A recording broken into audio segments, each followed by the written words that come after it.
দোস্ত মেহমান আমাদেরকে বহুত গুরুত্বপূর্ণ কয়েকটা হাদিস শুনিয়েছেন।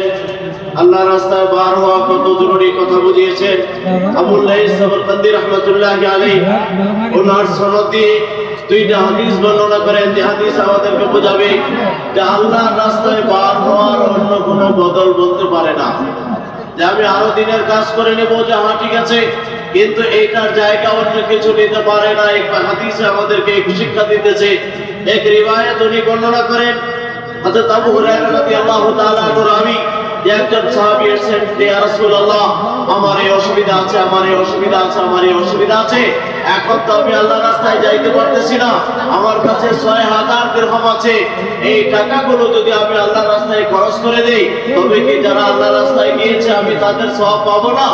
নবী করিম সাল্লাল্লাহু আলাইহি ওয়াসাল্লাম জবাব দিলেন, শোনো তুমি ভালো করে, যে তুমি যে টাকা, তোমার মাল, তোমার কাছে যা কিছু আছে সবকিছু খরচ করে তুমি মনে করতেছো আল্লাহর রাস্তায় যারা গিয়েছে তাদের সওয়াব তুমি অর্জন করে নিবে, তাদের পুরো সওয়াব বাদ দাও।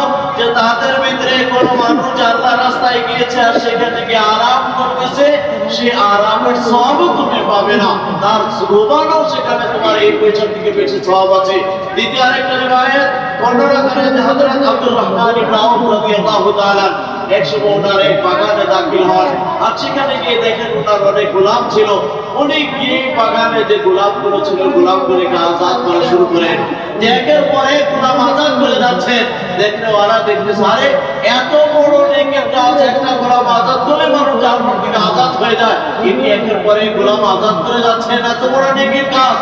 যে যখন বহু তাজ্জুবের সহিত আশ্চর্যবোধক নজর ওনার দিকে করলেন, উনি বললেন যে এর থেকে বড় নেকির কথা বলে দেবো? জিজ্ঞাসা করলেন যে এর থেকে বড় আর কি নেকির কথা হতে পারে?